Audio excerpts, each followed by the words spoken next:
Let's talk to Dr Laurence Gerlis, GP at Same Day Doctor. The strike is going to start tomorrow, I think 5 a.m. Laurence, very good morning to you. Good morning, Mike. We seem to be inundated at the moment with problems in this country, and the doctor strike, bizarrely, is not the most important of them, it would seem, but they're going ahead with it anyway. 5 days of action. It's going to cost us 87 million. 250,000 appointments are going to be missed, and people are going to suffer. Even the BMA have admitted that they're doing it, and it will harm the public. So, I mean, what is going on? Well, to be honest, Mike, I've actually changed my position for over the last 2 years because I don't want to be another middle-aged doctor who had a free education criticising these resident doctors. They do have a point. Unfortunately, they've gone about it the wrong way. They've turned it into this. The BMA is a very politicised union. It's not just about pay; it's about the whole career structure. There are doctors with over £100,000 student debt. They have no job security, and physician associates or physician assistants are paid £10,000 a year more than them. This is the fault of successive governments who have mismanaged the entire situation.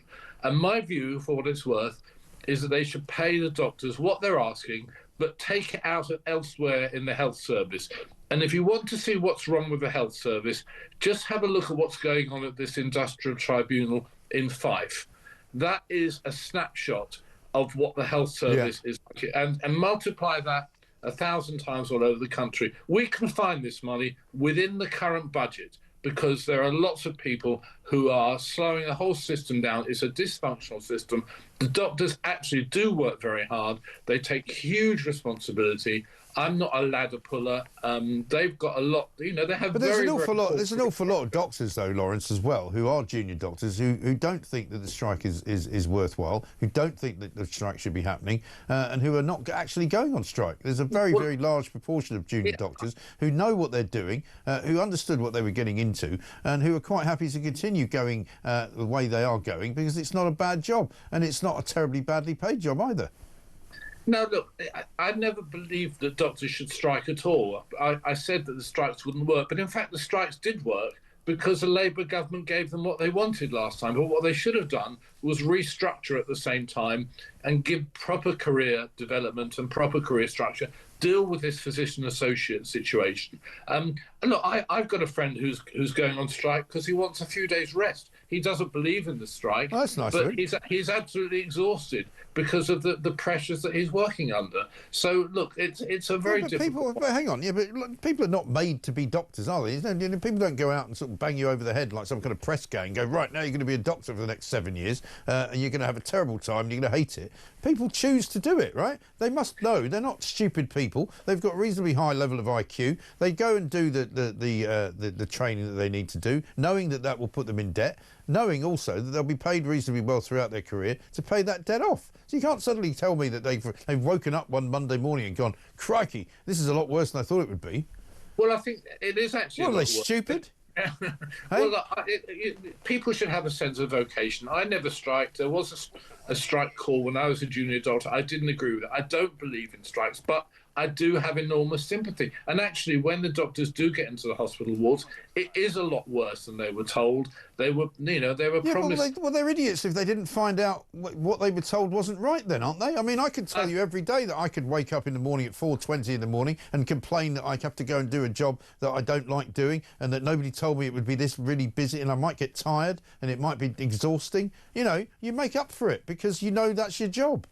Yeah, but the bullying in the health service, it's doctors don't get bullied in the health service, do they? Surely to God. I mean, bullies, the doctors are the bullies, aren't they? No, not at all. Not at all. The junior doctors are believe it or not, bullied by the nurses and the female doctor. No, seriously. Come off it. Seriously.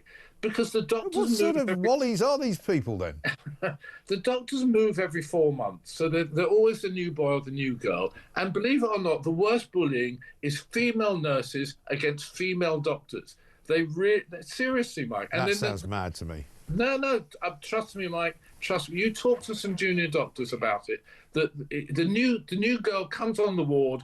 The female nurses say, "Oh, who's this?" They say things like, "I'm not going to bother to learn your name because you'll be gone in 4 months." That's a direct quote. Seriously, the hospital medicine is Well, if you get more money, that's not going to help, is it? No, that's true. Money is just part of the problem.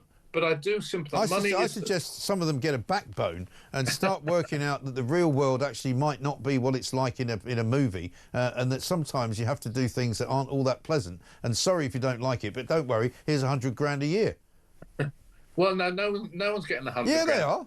No, that's a senior, the most senior type of pre-consultant who does lots of overtime. Are you telling me they don't get lots of overtime money? You're telling me they don't do any private work? You're telling me they don't get extra money for doing little, clinics here and there? Of course they do. Not that the resident doctors don't. You are well out of step, I'm sorry to say, Laurence, with the entire country, because the entire country says they're greedy. They got 22% last year. They're topped up by another 4 or 5%. They've had 27% of a pay rise, which is an awful lot more than anybody else has ever got, including nurses, by the way, over the course of the last, several decades. It's ridiculous. Look, you've known me a long time. The fact that I take up this is a very carefully considered position. It's a terrible, terrible job. And then a lot of them are then out of work. And then they go off to Australia, and then we import foreign doctors. You're breaking my heart, Laurence. You're breaking my heart. I can't take it. Listen, we're going to have to let you go. But listen, have a good weekend. Nice to see you. Dr Laurence Gerlis. I don't know what's happened to him. He's obviously swallowed the Kool-Aid. Listen, I'm not taking any of that crap. Right, the doctors have got a great job. They should just get on with it and stop bloody moaning. And if they're getting bullied, just slap them.